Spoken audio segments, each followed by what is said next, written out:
Gen Z dan 3C untuk masa depan. Halo teman-teman semua, perkenalkan nama aku Zaskia Rahma, siswi dari SMA Negeri 1 Babakan Madang. Dan hari ini aku mau mengajak kalian semua nih buat ngobrol, bukan tentang gosip atau bukan juga tentang drama Korea terbaru, tapi tentang sesuatu yang lagi membentuk masa depan kita. Hmm, kira-kira apa ya? Teman-teman yang tahu nggak nih? Betul banget. Hari ini kita akan ngebahas tentang literasi digital bagi Gen Z. Kita sebagai Gen Z yang katanya sih generasi yang paling melek digital. Kita lahir di tengah internet, tumbuh bareng smartphone, dan semua hal yang kita lakuin itu pasti ada jejak digitalnya loh. Tapi, pernah nggak sih kalian mikir, apakah kita benar-benar paham teknologi atau kita cuma terjebak di dalamnya? Maka dari itu, yuk kita bahas bareng-bareng apa itu literasi digital. Teman-teman pasti sering banget dong dengar kata istilah literasi digital. Kata orang sih itu artinya kita bisa pakai teknologi, buka gadget, buka Google, bikin konten, dan masih banyak lagi. Tapi, menurut buku The Digital Mindset karya Paul Leonardi dan si Danila yang sudah aku baca ini, literasi digital itu bukan sekedar bisa pakai teknologi aja, tapi tentang cara berpikir atau mindset yang bisa membuat kita bekerja, belajar, dan hidup dengan teknologi secara cerdas dan manusiawi. Buku ini juga mengajarkan kita untuk punya 3 kunci utama buat punya digital mindset. Yang pertama adalah collaboration, yang kedua adalah computation, dan yang ketiga adalah change. Yuk kita bahas satu persatu versi Gen Z. Yang pertama adalah collaboration alias kolaborasi. Leonardi dan Nilai bilang bahwa di dunia digital kita ini bukan cuman kerja bareng manusia aja, tapi kita juga kerja bareng mesin.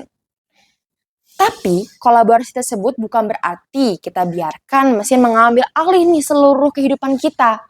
Kita juga harus tahu kapan percaya sama mesin dan kapan kita bisa pakai hati manusia. Soalnya nih, di sekolahku, guruku tuh sering banget memanfaatkan teknologi berupa website untuk sekedar bermain kuis atau permainan lainnya untuk membuat proses pembelajaran menjadi lebih menyenangkan.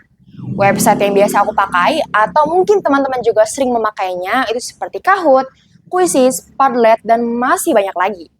Terkadang, aku juga memanfaatkan website tersebut sebagai bahan pembuka untuk presentasi aku nih. Tujuannya untuk menguji seberapa jauh sih pemahaman teman-teman aku terhadap materi yang akan aku sampaikan.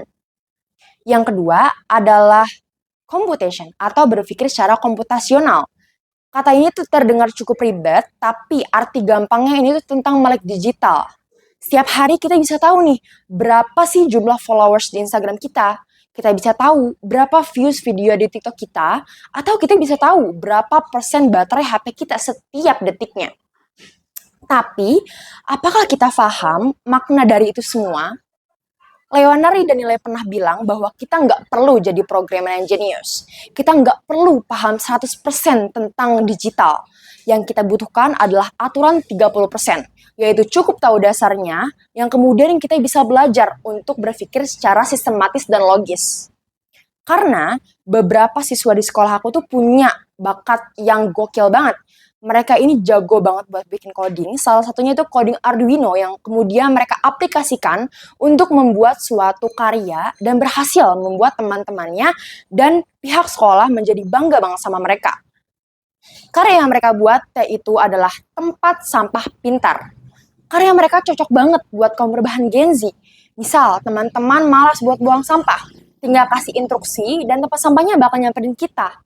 Atau mau buka tutup tempat sampah tapi takut tangannya kotor, tinggal kasih sensor di atasnya dan tempat sampahnya itu bisa buka tutup sendiri tanpa harus disentuh. Ide brilian Gen Z itu emang gak ada habisnya. Semua bisa diakalin dan apa sih yang Gen Z gak bisa? Yang ketiga adalah change atau perubahan. Kata ini tuh pasti banget sering teman-teman dengar. Nyatanya, di dunia digital, perubahan itu adalah suatu teman, bukan sebagai musuh. Kita nggak bisa melawan perubahan, tapi kita bisa untuk beradaptasi. Bukan cuma rajin buat update postingan di media sosial, tapi kita juga harus rajin untuk update cara berpikir kita. Karena itu, buku ini mengajak kita untuk selalu learning by doing atau belajar sambil beradaptasi. Kita harus berani untuk bereksperimen, mempelajari hal baru, dan gak takut buat melakukan kegagalan. Dan menurutku, sifat-sifat yang udah aku sebutin tadi tuh ciri khas Gen Z banget gak sih? Karena Gen Z ini mampu untuk menyesuaikan diri terhadap perubahan zaman dan juga mampu untuk mengubah teknologi menjadi media pembelajaran yang praktis, efisien, dan menarik. Jadi teman-teman, literasi digital ini bukan cuma tentang klik, kirim, dan posting aja, tapi tentang cara berpikir kritis, berkolaborasi dengan pemikiran yang cerdas, dan berani untuk terus berubah. Leonardo Danile pernah bilang bahwa to success in a digital world, you don't need to be an expert, you just need the right mindset. Dan menurutku, pemikiran digital atau mindset digital itu adalah milik kita atau Gen Z. Kita yang lahir di era digital, tapi kita juga mampu untuk menghadapi dunia digital. Aku, Zaskia Rahma, dan inilah perspektifku tentang literasi digital from the digital mindset. See you guys, bye-bye.